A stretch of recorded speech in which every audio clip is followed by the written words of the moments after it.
inclinations and abilities like Michael Phelps and the pool, or Hisham Al-Guru. On the track, you want to play a game where the odds are in your favor. Embracing this strategy requires the acceptance of the simple truth that people are born with different abilities. Some people don't like to discuss this fact. On the surface, your genes seem to be fixed, and it's no fun to talk about things you cannot control. Plus, phrases like biological determinism makes it sound like certain individuals are destined for success and others doomed to failure, but this is a short-sighted view of the influence of genes on behavior. The strength of genetics is also their weakness. Genes cannot be easily changed, which means they provide a powerful advantage in favorable circumstances and a serious disadvantage in unfavorable circumstances. If you want to dunk a basketball, being 7 feet tall is very useful. If you want to perform a gymnastics routine, being 7 feet tall is a great entrance. Our environment determines the suitability of our genes and the utility of our natural talents. When our environment changes, so do the qualities that determine success. This is true not just for physical characteristics, but for mental ones as well. I'm smart if you ask me about habits in human behavior, not so much when it comes to knitting, rocket propulsion, or guitar chords. Competence is highly dependent on context. The people at the top of any competitive field are not only well trained, are also well suited to the task, and this is why, if you want to be truly great, selecting the right place to focus is crucial. In short, genes do not determine your destiny, they determine your areas of opportunity. As physician Gabor Mate notes, genes can predispose, but they don't predetermine. The areas where you are genetically predisposed to success are the areas where habits are more likely to be satisfying. The key is to direct your effort toward areas that both excite you and match your natural skills to align your ambition with your ability. The obvious question is, how do I figure out where the odds are in my favor? How do I identify the opportunities and habits that are right for me? The first place we will look for an answer is by understanding your personality. How your personality influences your habits. Your genes are operating beneath the surface of every habit, indeed, beneath the surface of every behavior. Genes have been shown to influence everything from the number of hours you spend watching television to your likelihood to marry, a divorce to your tendency to get addicted to drugs, alcohol, or nicotine. There's a strong genetic component to how obedient or rebellious you are when facing authority, how vulnerable or resistant you are to stressful events, how proactive or reactive you tend to be, and even how captivated or bored you feel during sensory experiences like attending a concert. As Robert Bloman, a behavioral geneticist at King's College in London, told me, it is now at the point have stopped testing to see if traits have a genetic component, because we literally can't find a single one that isn't influenced by our genes bundled together. Your unique cluster of genetic traits predispose you to a particular personality. Your personality is the set of characteristics that is consistent from situation to situation. The most proven scientific analysis of personality traits is known as the Big Five, which breaks them down into 5 spectrums of behavior. 1.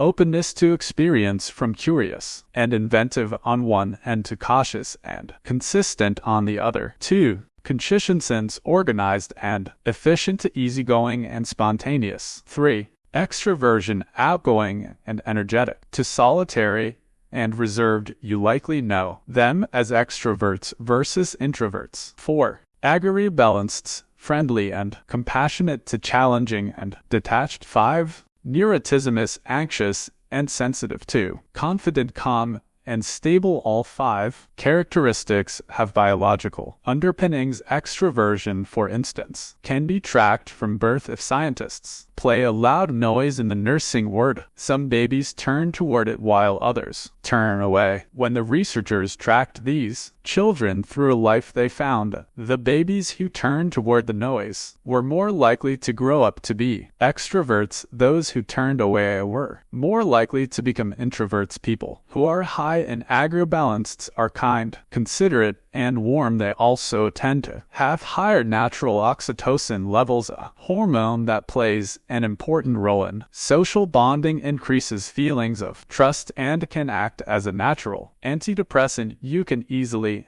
imagine how someone with more oxytocin might be inclined to build habits like writing thank you notes or organizing social events. As a third example, consider neuroticism, which is a personality trait all people possess to various degrees. People who are high in neuroticism tend to be anxious and worry more than others. This trait has been linked to hypersensitivity of the amygdala, the portion of the brain responsible for noticing threats. In other words, people who are more sensitive to negative cues in their environment are more likely to score high in neuroticism. Our habits are not solely determined by our personalities, but there is no doubt that our genes nudges in a certain direction. Our deeply rooted preferences make certain behaviors easier for some people than for others. You don't have to apologize for these differences or feel guilty about them, but you do have to work with them. A person who scores lower on conscience, for example, will be less likely to be orderly by nature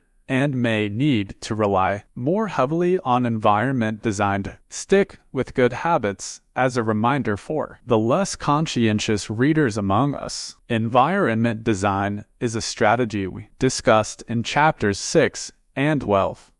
The takeaway is that you should build habits that work for your personality. People can get ripped working out like a body ballad, but if you prefer rock climbing or cycling or rowing, then shape your exercise habit around your interests. If your friend follows a low-carb diet but you find that low-fat works for you, then more power to you. If you want to read more, don't be embarrassed if you prefer steamy romance novels over non-fiction. Read whatever fascinates you. You don't have to build the habits everyone tells you to build. Choose the habit that best suits you, not the one that is most popular. There is a version of every habit that can bring you joy and satisfaction. Find it. Habits need to be enjoyable if they are going to stick. This is the core idea behind the fourth law. Tailoring your habits to your personality is a good start, but this is not the end of the story. Let's turn our attention to finding and designing situations where you're at a natural advantage. How to find a game where the odds are in your favor. Learning to play a game where the odds are in your favor is critical for maintaining motivation and feeling successful. In theory, you can enjoy almost anything. In practice, you are more likely to enjoy the things that come easily to you. People who are talented in a particular area tend to be more competent at that task and are then praised for doing a good job. They stay energized because they are making progress where others have failed, and because they get rewarded with better pay and bigger opportunities, which not only makes them happier but also propels them to produce even higher quality work. It's a virtuous cycle. Pick the right habit and progress is easy. Pick the wrong habit and life is a struggle. How do you pick the right habit? The first step is something we covered in the third law. Make it easy. In many cases, when people pick the wrong habit, it simply means they picked a habit that was too difficult. When a habit is easy, you are more likely to be successful. When you are successful, you are more likely to feel satisfied. However, there is another level to consider in the long run. If you continue to advance and improve, any area can become challenging. At some point, you need to make sure you're playing the right game for your skill set. How do you figure that out? The most common approach is trial and error. Of course, there's a problem with this strategy. Life is short. You don't have time to try every career date, every eligible bachelor or play every musical instrument. Thankfully, there is an effective way to manage this conundrum, and it is known as the explore/exploit trade-off. In the beginning of a new activity, there should be a period of exploration. In relationships, it's called dating. In college, it's called the liberal arts. In business, it's called split testing. Goal is to try out many possibilities, research a broad range of ideas, and cast a wide net. After this initial period of exploration, shift your focus to the best solution you found, but keep experimenting. Occasionally, the proper balance depends on whether you're winning or losing. If you are currently winning, you exploit. Exploit. If you are currently losing, you continue to explore.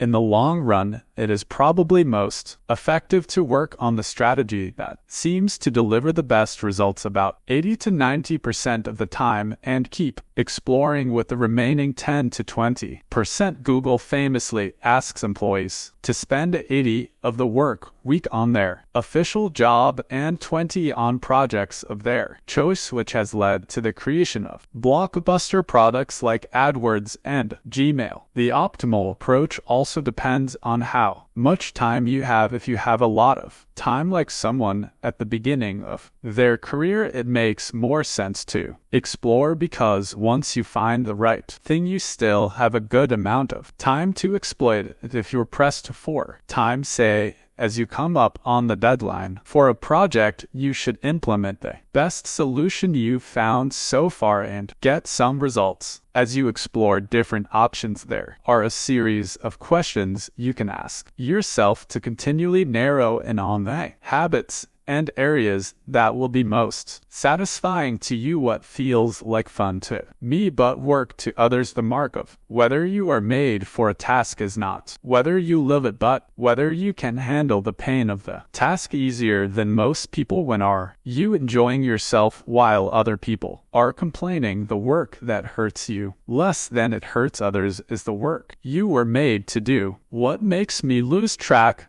of time flow is the mental state you enter when you are so focused on the task at hand that the rest of the world fades away. This blend of happiness and peak performance is what athletes and performers experience when they're in the zone. It is nearly impossible to experience a flow state and not find the task satisfying, at least to some degree. Where do I get greater returns than the average person? We are continually comparing ourselves to those around us, and behavior is more likely to be satisfying when the comparison is in our favor. When I started writing at bestseller, my email list grew very quickly. I wasn't quite sure what I was doing well, but I knew that results seemed to be coming faster for me than for some of my colleagues, which motivated me to keep writing what comes naturally to me. For just a moment, ignore what you have been taught, ignore what society has told you, ignore what others expect of you. Look inside yourself and ask what feels natural to me. When have I felt alive? When have I felt like the real me? No internal judgments or people-pleasing, no second-guessing or self-criticism, just feelings of engagement and enjoyment. Whenever you feel authentic and genuine, you are headed in the right direction. To be honest, some of this process is just luck. Michael Phelps and Hisham. All gurus were lucky to be born with a rare set of abilities that are highly valued by society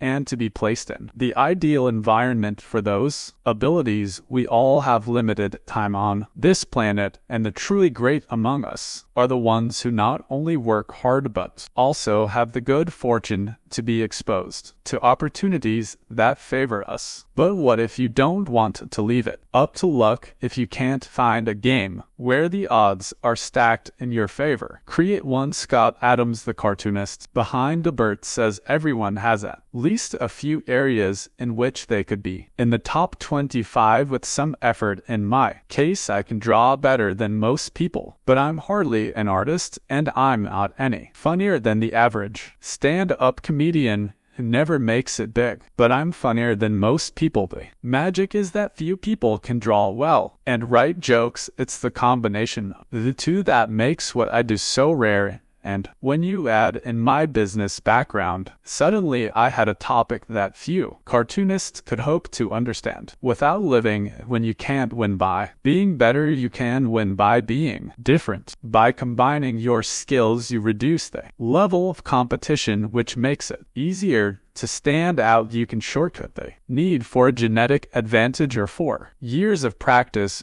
by rewriting the rules. A good player works hard to win the game. Everyone else is playing. A great player creates a new game that favors their strengths and avoids their weaknesses. In college, I designed my own major, biomechanics, which was a combination of physics, chemistry, biology, and anatomy. I wasn't smart enough to stand out among the top physics or biology majors, so I created my own game, and because it suited me, I was only taking the courses I was interested in studying. Felt like less of a chore. It was also easier to avoid the trap of comparing myself to everyone else. After all, nobody else was taking the same combination of classes, so who could say if they were better or worse? Specialization is a powerful way to overcome the accident of bad genetics. The more you master a specific skill, harder it becomes for others to compete with you. Many bodybuilders are stronger than the average arm wrestler, but even a massive bodybuilder may lose at arm wrestling because the arm wrestling champ has very specific strength. Even if you're not the most naturally gifted, you can often win by being the best in a very narrow category. Boiling water will soften a potato but harden an egg. You can't control whether you're a potato or an egg, but you can decide to play a game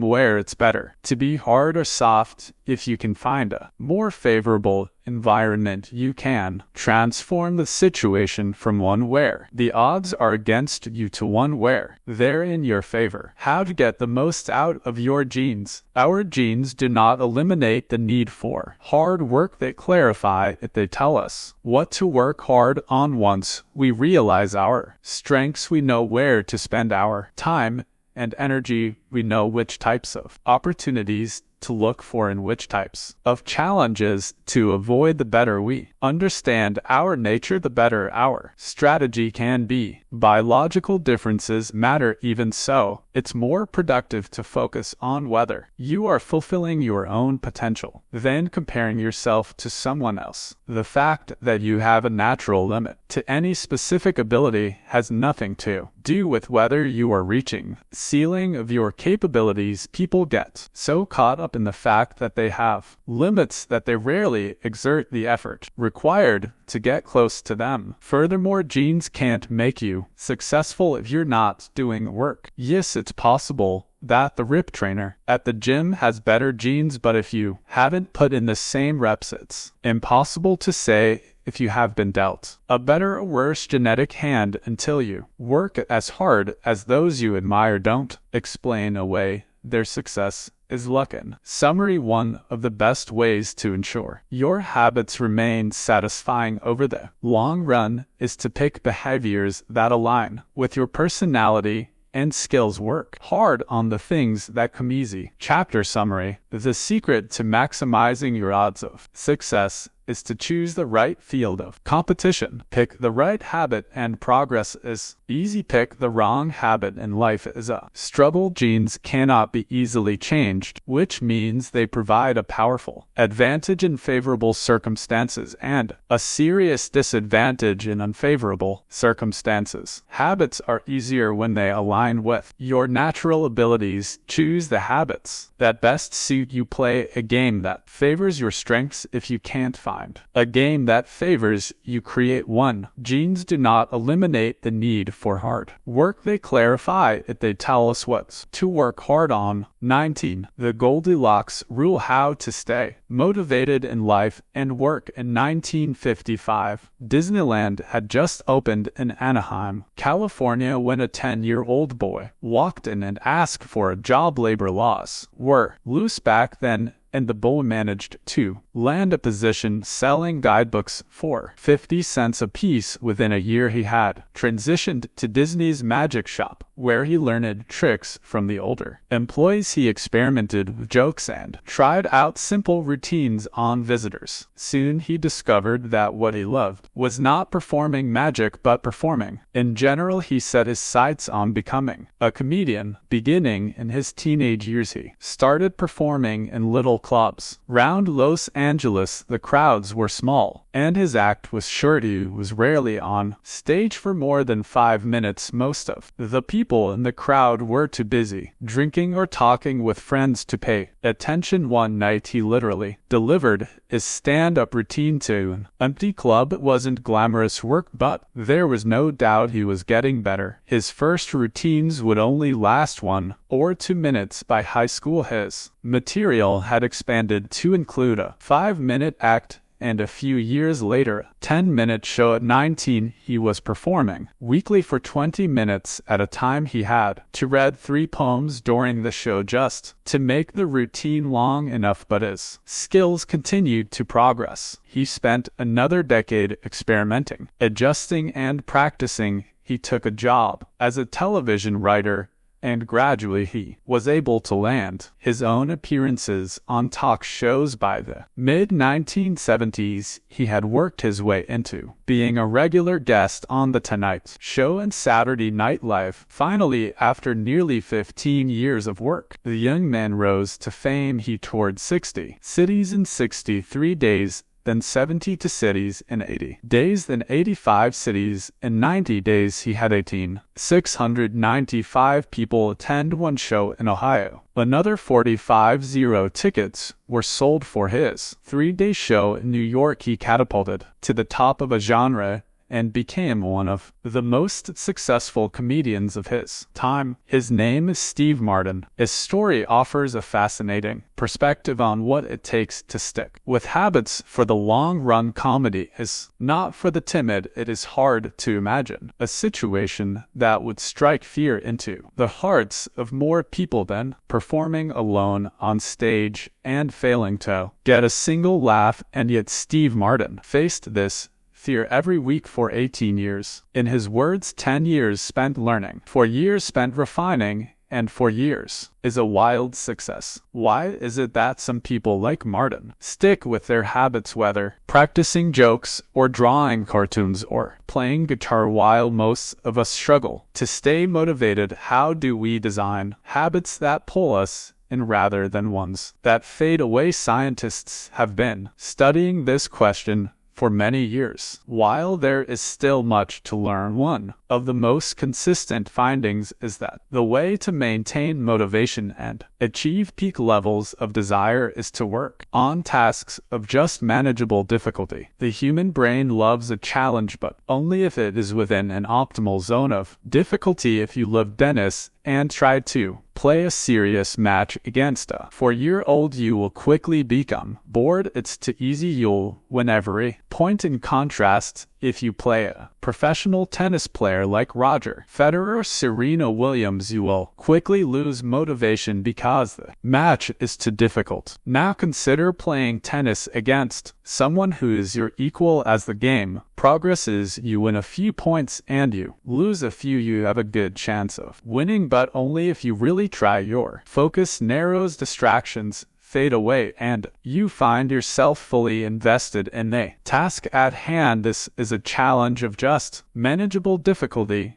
and it is a prime example of the Goldilocks rule. The Goldilocks rule states that humans experience peak motivation when working on tasks that are right on the edge of their current abilities. Not too hard, not too easy, just right. The Goldilocks rule. Figure 15. Maximum motivation occurs when facing a challenge of just manageable difficulty. In psychology research, this is known as the Yorkeys-Dodson law, which describes the optimal level of arousal is the midpoint between boredom and anxiety. Martin's comedy career is an excellent example of the Goldilocks rule in practice. Each year he expanded his comedy routine, but only by a minute or two. He was always adding new material, but he also kept a few jokes that were guaranteed to get laughs. There were just enough victories to keep him motivated, and just enough mistakes to keep him working hard. When you're starting a new habit, it's important to keep the behavior as easy as possible so you can stick with it, even when conditions aren't perfect. This is an idea we covered in detail while discussing the third law of behavior change once a habit has been established. However, it's important to continue to advance in small ways. These little improvements and new challenges keep you engaged, and if you hit the Goldilocks zone just right, you can achieve a flow state. A flow state is the experience of being in the zone and fully immersed in an activity. Scientists have tried to quantify this feeling. They found that to achieve a state of flow, a task must be roughly 4% beyond your current ability. In real life, it's typically not feasible to quantify the difficulty of an action in this way, but the core idea of the Goldilocks rule remains: working on challenges of just manageable difficulty. Something on the perimeter of your ability seems crucial for maintaining motivation. Improvement requires a delicate balance. You need to regularly search for challenges that push you to your edge, while continuing to make enough progress to stay motivated. Behaviors need to remain novel in order for them to stay attractive and satisfying. Without variety, we get bored, and boredom is perhaps the greatest villain on the quest for self-improvement. How to stay focused when you get bored. Working on your goals. After my baseball career ended, I was looking for a new sport. I joined a weightlifting team, and one day an elite coach visited our gym. He had worked with thousands of athletes during his long career, including a few Olympians. I introduced myself,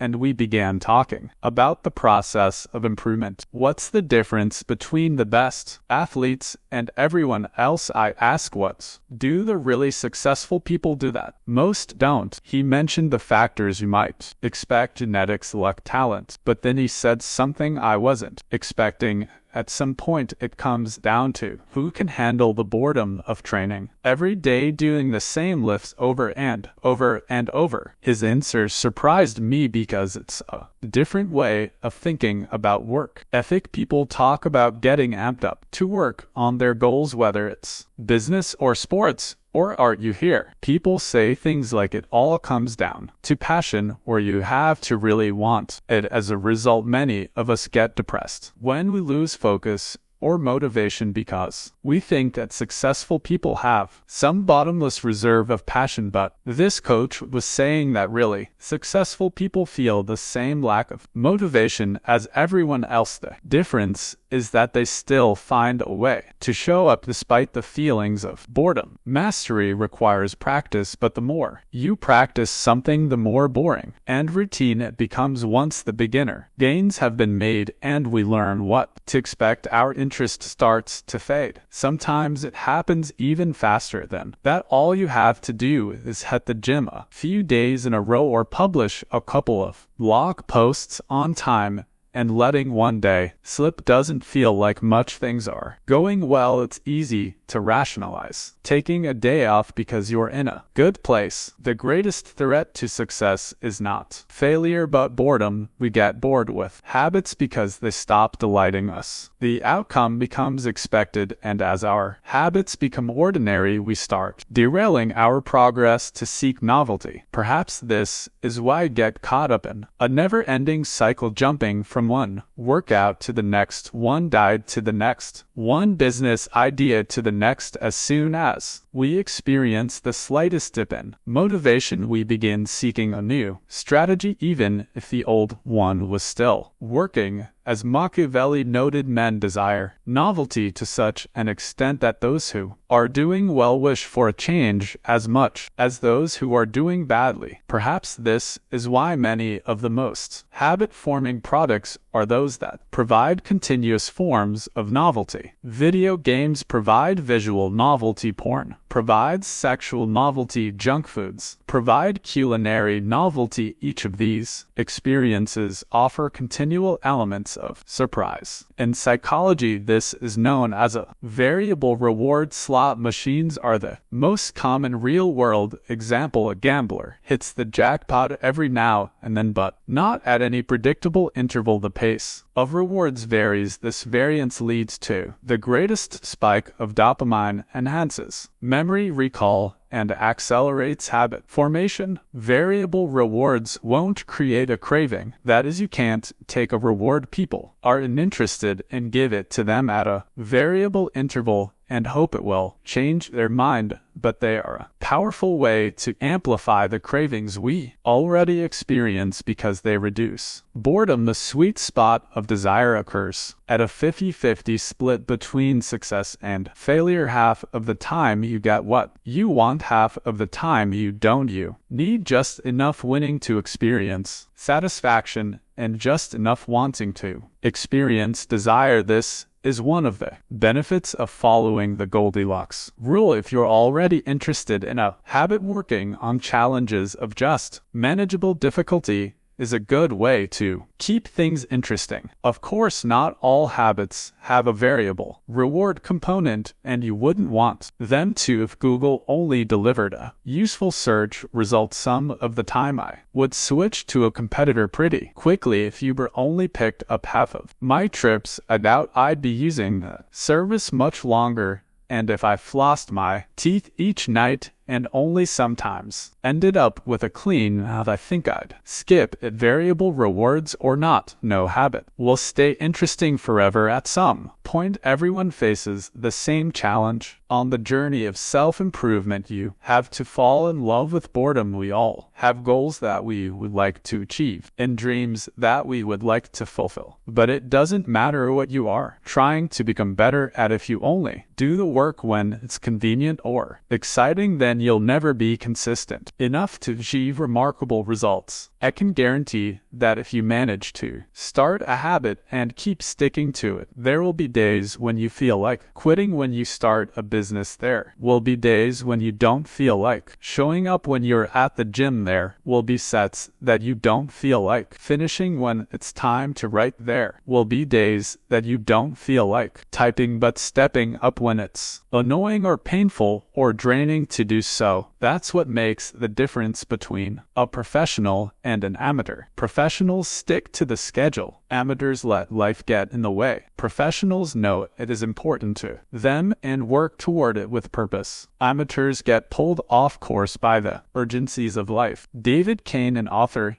and meditation teacher, encourages his students to avoid being fair weather meditators. Similarly, you don't want to be a fair weather athlete or a fair weather writer. A fair weather or anything. When a habit is truly important to you, you have to be willing to stick to it in any mood. Professionals take action even when the mood isn't right. They might not enjoy it, but they find a way to put the reps in. There have been a lot of sets that I haven't felt like finishing, but I've never regretted doing the workout. There have been a lot of articles I haven't felt like writing, but I've never regretted publishing on schedule. There have been a lot of days I've felt like relaxing, but I've never regretted showing up and working on something that was important to me. The only way to become excellent is to be endlessly fascinated by doing the same thing over and over. You have to fall in love with boredom. Chapter summary. The Goldilocks rule states that humans experience peak motivation when working on tasks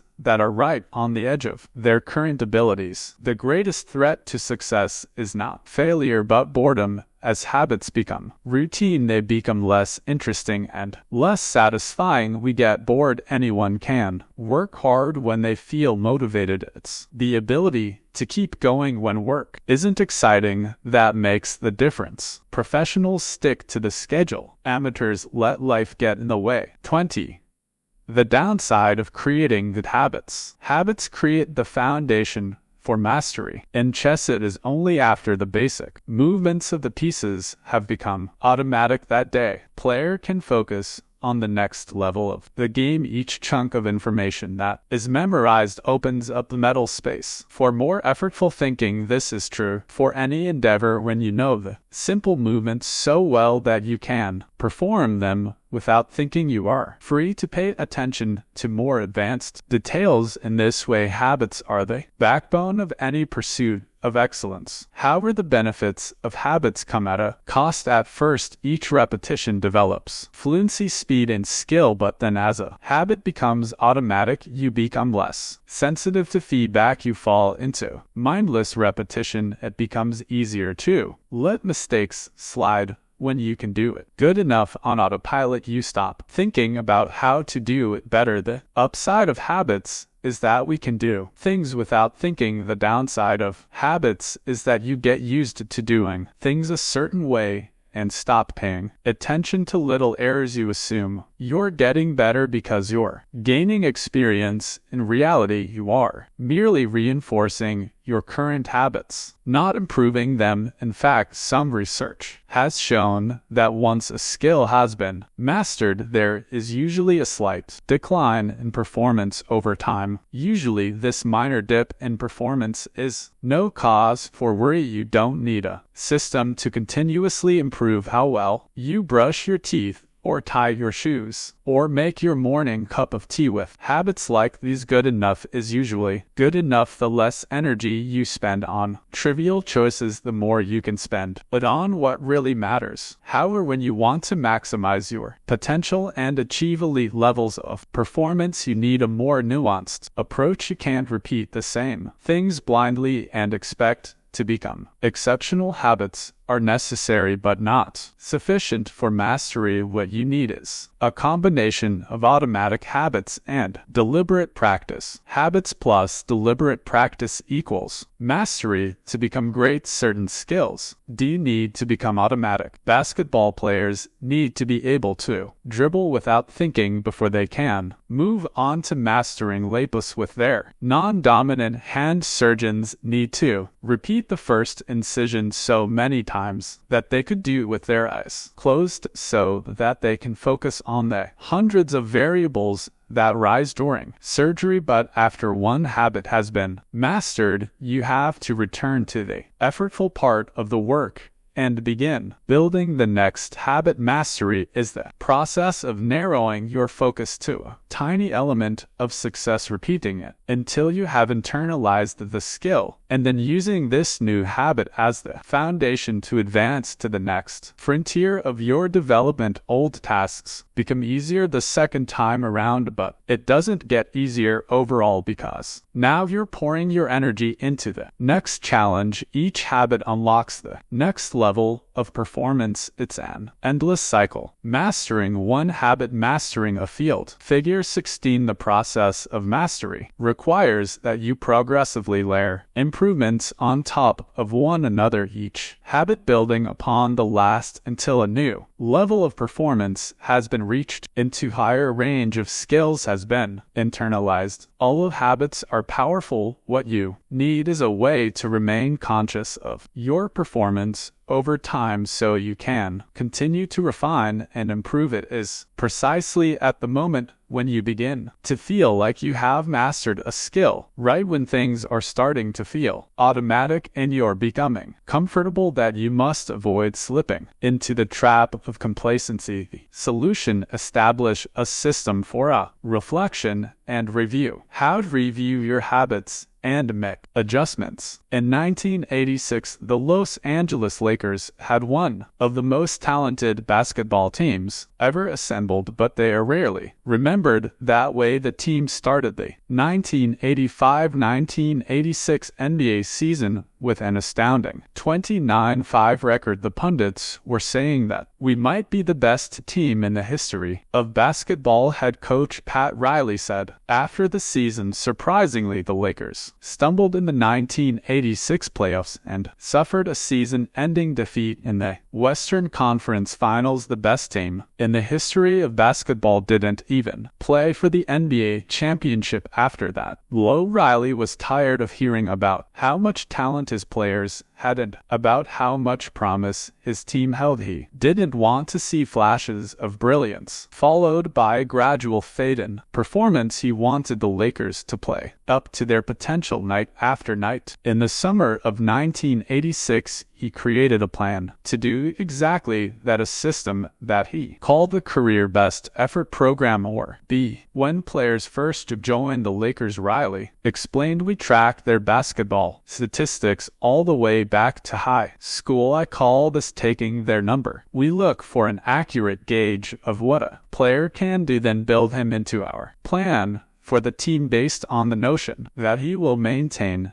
and then improve upon his averages. After determining a player's baseline level of performance, Riley added a key step. He asked each player to improve their output by at least 1% over the course of the season. If they succeeded, it would be a B, or career best effort, similar to the British cycling team that we discussed in Chapter 1. The Lakers sought peak performance by getting slightly better each day. Riley was careful to point out that B was not merely about points or statistics, but about giving your best effort spiritually and mentally and physically. Players got credit for allowing an opponent to run into you when you know that a foul will be called against him, diving for loose balls, going after rebounds, whether you are likely to get them or not, helping a teammate when the player he's guarding has surged past him, and other unsung hero deeds. As an example, let's say that Magic Johnson, Lakers star player at the time, had 11 points, 8 rebounds, 12 assists, 2 steals, and 5 turnovers in a game. Magic also got credit for an unsung hero deed by diving after a loose ball plus 1. Finally, he played a total of 33 minutes in this imaginary game. The positive numbers 11 plus 8 plus 12 plus 2 plus 1 and up to 30. For then we subtract the 5 turnovers, 34 to 5 to get 29. Finally, we divide 29 by 33 minutes played. 2933 equals 0.879. Magic B number here would be 879. This number was calculated for all of a player's games, and it was the average B that a player was asked to improve by 1% over the season. Riley compared each player's current B to not only their past performances but also those of other players in the league. As Riley put it, we rank team members alongside league opponents who play the same position and have similar role definitions. Sports writer Jackie McCullough noted, Riley trumpeted the top performers in the league in bold lettering on the blackboard each week and measured them against the corresponding players on his own roster. Solid, reliable players generally rated a score in the 600s, while elite players scored at least 800. Magic Johnson, who submitted 138 triple-doubles in his career, often scored over 1,000. The Lakers also emphasized year-over-year progress by making historical comparisons of the data. Riley said, we stacked the month of November 1986 next to November 1985 and showed the players whether they were doing better or worse than at the same point last season. Then we showed them how their performance figures for December 1986 stacked up against November's the